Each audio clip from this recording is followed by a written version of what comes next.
বন্ধুগণ, আজকে আমি আপনাদের সঙ্গে শেয়ার করব খুব কম সময়ের মধ্যে কোনো রকম ঝামেলা ছাড়াই হেলদি একটি ব্রেকফাস্ট রেসিপি। আর কোনো রকমের ঝামেলাই নেই।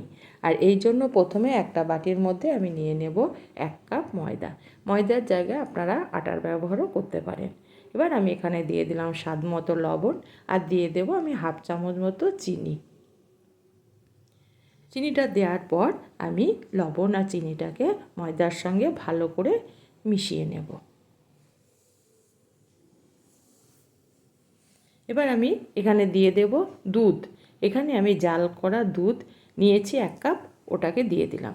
1 কাপ দুধ দিয়ে দেওয়ার পর আমি ময়দাটাকে দুধের সঙ্গে ভালো করে গুলিয়ে নেব, যেন কোনো রকমের গোটা ভাব না থাকে।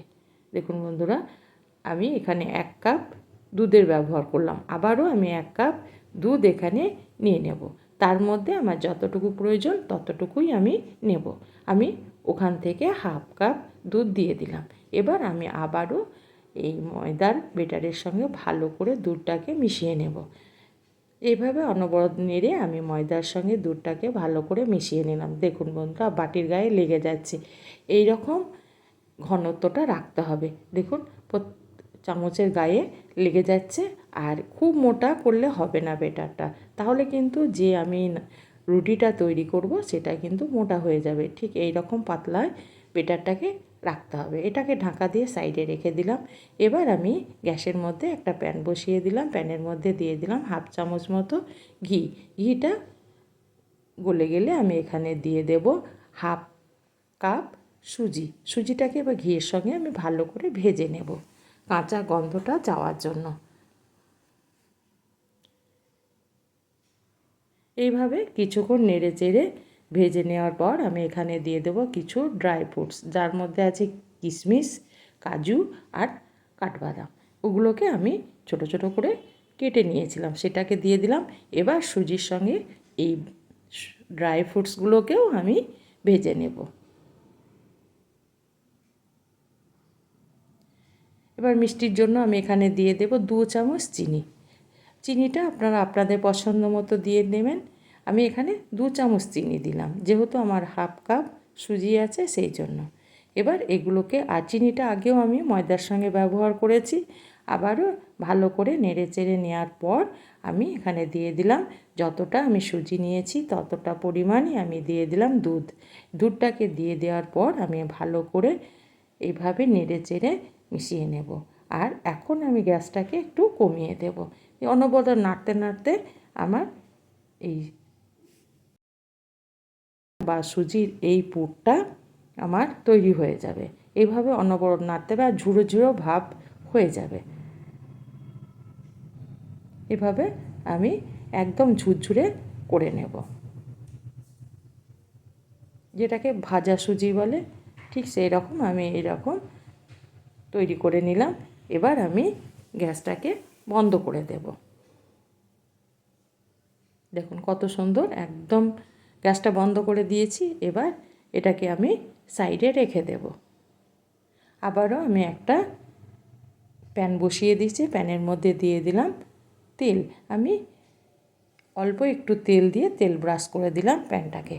এবার প্যানটা আমার গরম হলে যে বেটারটা আমি তৈরি করেছি সেখান থেকে 1 হাতা নিয়ে এভাবে দিয়ে দিলাম। দেখুন বন্ধুরা, এই রুটিটা কিন্তু মোটা হলে হবে না, যত পাতলা হবে খেতে কিন্তু ভীষণ মজা লাগবে, আর বাচ্চারাও খেতে কিন্তু ভীষণ পছন্দ করবে।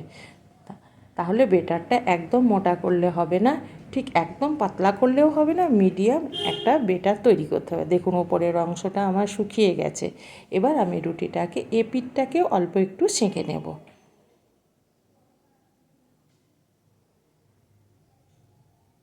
একদম পাতলা কাগজের মতো একটা রুটি আমার হয়েছে।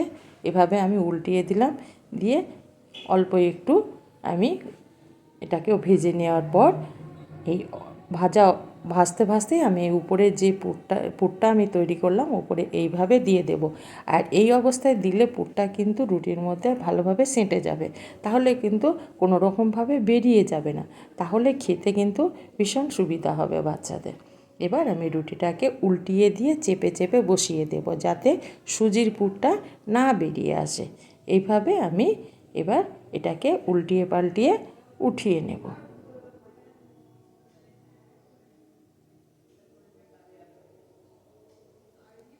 এইভাবে আবারও একটা আমি তৈরি করে নেব। ঠিক একইভাবে আমি তেল ব্রাশ করে দিলাম। তেল ব্রাশ করে দেওয়ার পর আবারও এক হাতা আমি বেটার দিয়ে দেব। এখানে আমি দুধের ব্যবহার করেছি, আপনাদের ইচ্ছে যদি না হয় দুধের জায়গায় জলের ব্যবহারও করতে পারেন। এইভাবে আমি আবারও একটা দিয়ে দিলাম।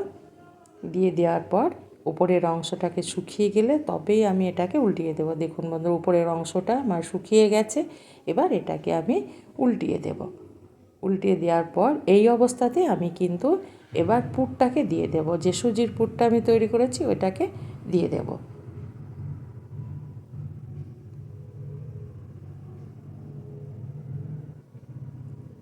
এভাবে আমি সুজির পুরটাকে দিয়ে দিলাম।